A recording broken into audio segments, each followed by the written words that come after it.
Hello and Assalamu alaikum. I'm Parvez Khan. I'm an assistant professor in the Department of Journalism and Mass Communication, Kohad University of Science and Technology. The subject is National and International Affairs. The course code for the subject is 341. It's a lecture number 15, which is the nuclear problem.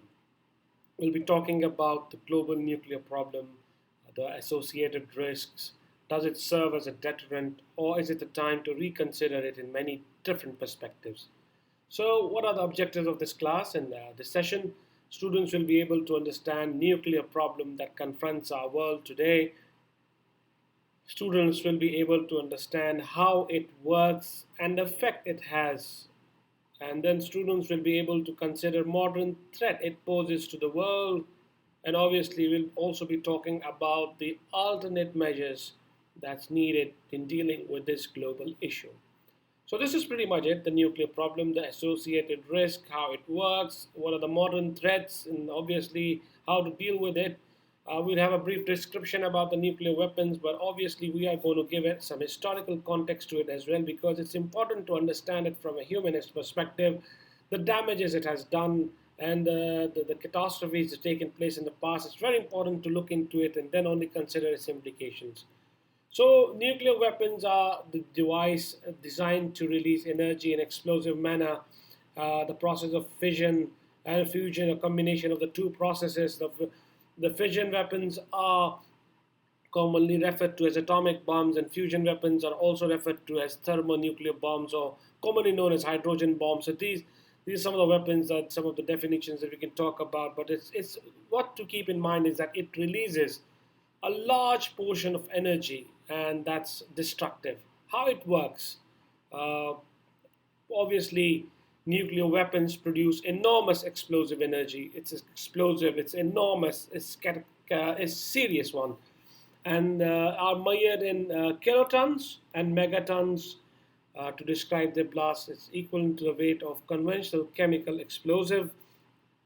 And for example, if looking in terms of example, the atom bomb dropped on Hiroshima, Japan in 1945, containing only about 64 kgs of highly enriched uranium.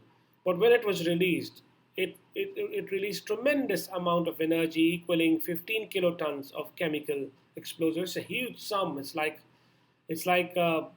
so serious. It's catastrophic. It's destructive. It can kill a large number of people in just few seconds. So it's serious.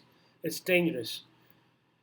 And the blast, and not to forget, let's talk about it in terms of shockwave as well, because when the blast takes place, it releases a strong shockwave and enormous amounts of heat and lethal ionizing radiation. So there's a heat, there's a shockwave, and currents created by the explosion drew dust and debris into the air. There's a famous picture that you might have seen about the attacks on Nagasaki and Hiroshima, the mushroom shaped cloud. And it has become a signature, a virtual signature of a nuclear explosion. Whenever we talk about nuclear explosion, that picture comes to mind. And that's basically the connotation of that catastrophic event. And this is the picture, the Hiroshima blast. This is how you can see. And when we see documentaries where the people who witnessed this describe this event, they say that it was a bright, extremely white, bright light that took over the skies and nothing was visible. It's seriously, and the devastation on this scale was never seen before. Now let's talk about Hiroshima and Nagasaki. Why is it important to talk about it now? Because it happened almost 75 years ago. It was destructive. It caused severe loss of civilian human lives, and it was dangerous enough. And we need to see and attach these nuclear technologies, the weapons, within human context as well. It's not just every country takes pride in its arsenals and weapons, but one should also look at the downside, the destruction it's caused. So, the atomic bombings of Hiroshima and Nagasaki took place 75 years ago, on August 6th and August 9th, 1945, respectively. And the US bombed Japan towards the end of the Second World War, which prompted the Japanese to surrender. It basically forced them to surrender. It was a serious conflict. Nothing could have been done after the bombs were dropped. And Let's go back to the first bomb, that the atom bomb that it is known as the Little Boy, was dropped on Hiroshima by a modified B-29 bomber. It's known as Enola Gay. And here's a picture of the bomber, the infamous, which is pretty notorious as well because it's associated with killing large number of people. It's just destructive. It dropped it, and this is the iconic picture of the same bomber that caused and dropped the first atom bomb with serious destruction. Now let's talk about the scale of destruction that took place. Around 140,000 of Hiroshima's population out of 350,000 were killed. It's a huge number. Around 74,000 people died in Nagasaki, and in Hiroshima on August 6, 80,000 people were killed immediately when the bomb was dropped. So 80,000 is believed, according to Britannia Encyclopedia. These are some of the statistics. And in Nagasaki on August 9, 40,000 were believed to be killed immediately after the radiation and poisoning and the injuries. It just shows that how many people can be killed instantly when nuclear attacks takes place. And the official figure may have been less because verification was also a problem. So due to the massive destruction of the cities, the recorded death tolls are estimated, with other studies saying 66,000 people died in Hiroshima bombing and 39 people died in Nagasaki. So there's some conflict with the official figures, but still, the destruction, the level was huge. Now we have to go into the context as well, because after the Second World War, the Cold War was at its peak as well once again, and that's when the situation changed. It's important to look into that context as well. After Second World War, there was a surge in nuclear weapons, and obviously Cold War was fought between Soviet Union and the United States of America, and both countries were looking for dominancy. It was considered a bipolar world where each country wanted to dominate the other, and that's the difference between the ideology as well. The communist regime versus the capitalistic economy, and during this period, which lasted roughly from 1945 to 1991, the American stockpile of nuclear weapons reached its peak in 1966, with more than 32,000 warheads of 30 different types. This shows you the intensity of warheads. This shows you how the escalation of nuclear technology bombings were taking place in the light of Cold War. Similarly, Soviet Union also was doing the same thing, and their stockpile reached its peak about 33,000 operational warheads in 1988, with an additional 10,000 previously deployed warheads that had been retired but had not been taken apart. And similarly, after the disintegration of Soviet Union, Russia accelerated its warhead dismantle program, but the status of the 12,000 warheads estimated to remain in its stockpile in 2010 was unclear. But what it shows that there was increase in the number of warheads, both by the Americans and the Soviet Union, and then later on Russia as well. And let's talk about UK, France, and China in 1990s. United Kingdom, France, and China also underwent significant changes and consolidation.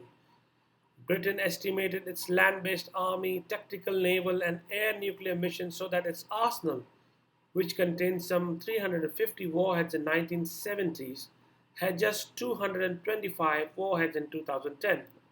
Of these, fewer than 160 were operational, but Britain, after the Second World War, reduced its number of warheads and focused on others. Similarly, France also reduced its arsenal from some 540 operational warheads at the end of Cold War to about 300 in 2010. So they also eliminated several types of nuclear weapon systems. So France and Britain reduced it, but the Chinese stockpile remained fairly steady during the 1990s and started to grow at the beginning of 21st century. It is believed that by 2010, China had about 240 warheads in its stockpile and some 180 of them operational. And the rest is still unknown, pretty much clear whether it's in retirement or is in reserve. And similarly, Israel maintained an undeclared nuclear stockpile of 60 to 80 warheads, but obviously it's kept secretly. The developments are not discussed, and they're highly secretive about it. And moreover, Pakistan and India too are in the race. And India was estimated to have around 60 to 80 assembled warheads, and Pakistan about 70 to 90. And most of Pakistan's warheads were thought not to be operational, though. But both countries were the rivals on the arms race. The numbers have increased, and they also believe that the numbers have crossed 150. Some experts believe. So this is pretty much the race. The countries starting from America, Soviet Union, then Russia, and then obviously England, UK, France, and China, and India and Pakistan, all in the weapons race. Some have also started to de escalate, like countries like Britain and France. They have reduced the number of warheads. And then we have the latest one is North Korea, which has joined the nuclear club in 2006, and it is known to be producing enough plutonium by 2010 for 8 to 12 warheads, though it's not clear that any of these is operational. And these are the pictures that you can see of the warheads and how it can be carried out to a larger distance. Then there are some counter arguments for this one. How nuclear weapons serve as a deterrent? Because in the last 70, 80 years, we haven't seen a major world war.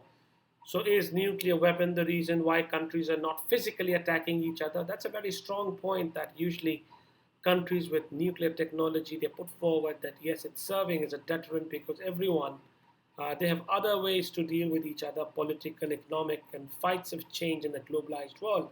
It's not just about physically invading a country, it's more about economic challenges and political and diplomacy that's involved. So they believe that nuclear weapons can serve as a deterrent. And there's a lot of talk about civilian nuclear technology in comparison to the fossil fuels. And they say that since nuclear technology is a clean technology, it is renewable, it can be produced, it can reach far larger places, and with maintenance and all those technology in mind, they believe that the future of the world depends on civilian nuclear technology.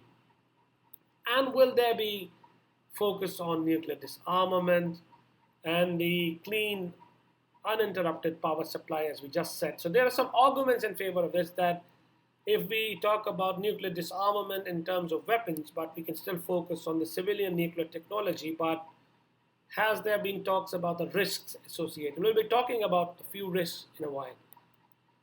But first, let's talk about the global efforts. The Nuclear Non-Proliferation Treaty (NPT) was signed in 1968. It came to force in 1970, and it's an international treaty with 189 members to spread the nuclear weapons. The treaty has three main pillars: non-proliferation, disarmament, and right to peacefully use nuclear technology. But many countries they avoid it because they don't want to be part of it. And then we have comprehensive test ban CTBT, a famous one, and signed in 1976, not in force yet.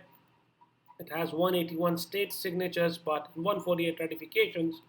But there are many countries that have not signed it, including Pakistan and India. They're not signing it because they believe the atomic bombs are for defense purposes and they will only use it in terms of their defense. Then there's New START Treaty that's signed in 2010 into force in 2011. It reduces the deployed nuclear warheads about half, and it's believed that it will remain into force until 2021. And the last one we can talk about, the recent one, is the Treaty on Prohibition of Nuclear Weapons, which was signed in 2017. It's not yet in force. It prohibits possession, manufacture, development, and testing of nuclear weapons by its parties and the countries and activities involved. But let's talk about the risks. These there are efforts. There are some international bodies that are trying to reduce the nuclear warheads. They're working and focusing on disarmament, but there are risks involved. What are the risks associated with nuclear technology? There are operational risks, how it can be run, how it can be managed, because it's a devastating technology if it gets out of hand. Like we have a strong example of Fukushima and Chernobyl, where the leakages were there. It caused very big damage to the populations living. So there are operational risks in running nuclear programs and nuclear technology. Obviously, this also brings into safety concerns. Uranium mining risks are there. And more importantly, financial and regulatory risks. How the budgets are allocated, will it affect the country's economy? If how can a poor country with its serious economic challenges help maintain nuclear? That's another question, and there are some regulatory risk as well.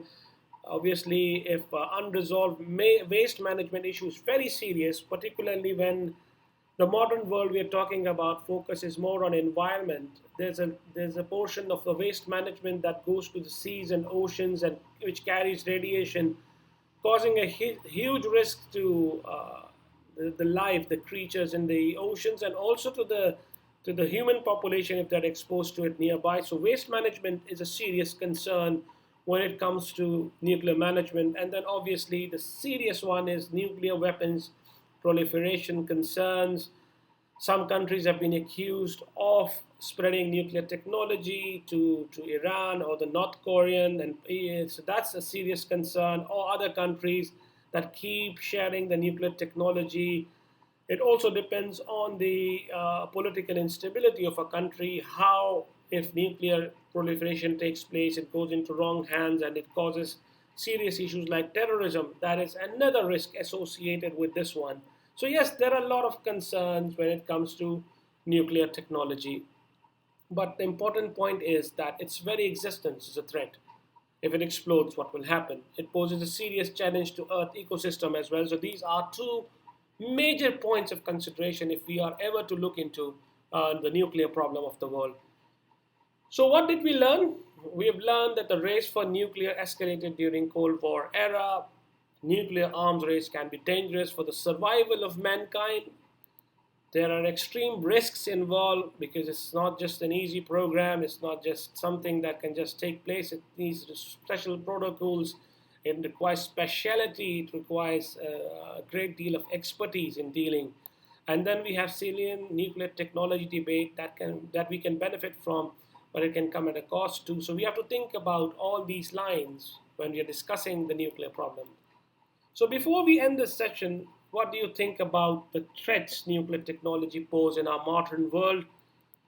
How do you see Pakistan in the context of these nuclear programs? And is there a threat of proliferation?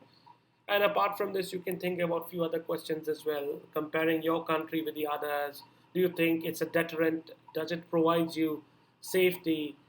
Does it provide, has it been able to stop the world wars?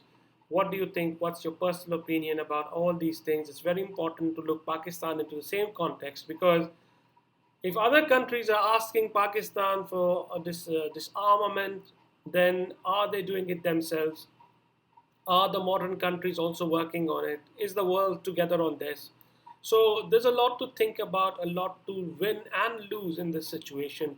But importantly, uh, we have to think about it in your personal context as well because you're living in a country that is having nuclear technology as well. So you have to consider all these points. And it's not just about Pakistan, it's about the whole world. It's a global issue that we have to think and analyze. So I hope you enjoyed the session. These are some of the references that we've used. And I hope that we'll be in touch and talking more about it. But I hope that it has given you some clarity on the issue. This is the pretty much debate that we had about the nuclear weapons. But the problem is serious. There's so many associated risks from its operational to the management to the cost effectiveness to the proliferation and obviously terrorism or political instability. But on the other hand, it's a big debate for future as well. Is there a need for civilian nuclear technology? Can the world just come out of the fossil fuels that we have wasted for decades? So there's a lot to look into it. But as far as the weapons are concerned, the risks are there. There have been damages in the past. There have been serious problems associated with nuclear technology that one needs to consider. So, yes, so before we wind up this session, these are some of the references that we've used. And once again, thank you very much for attending the session. We'll be talking more about it. It's in the coming session. So, I'm grateful that you've attended the session. Now you'll have a comprehensive take on how it is, how what the nuclear problem is and how it confronts our world. Thank you very much.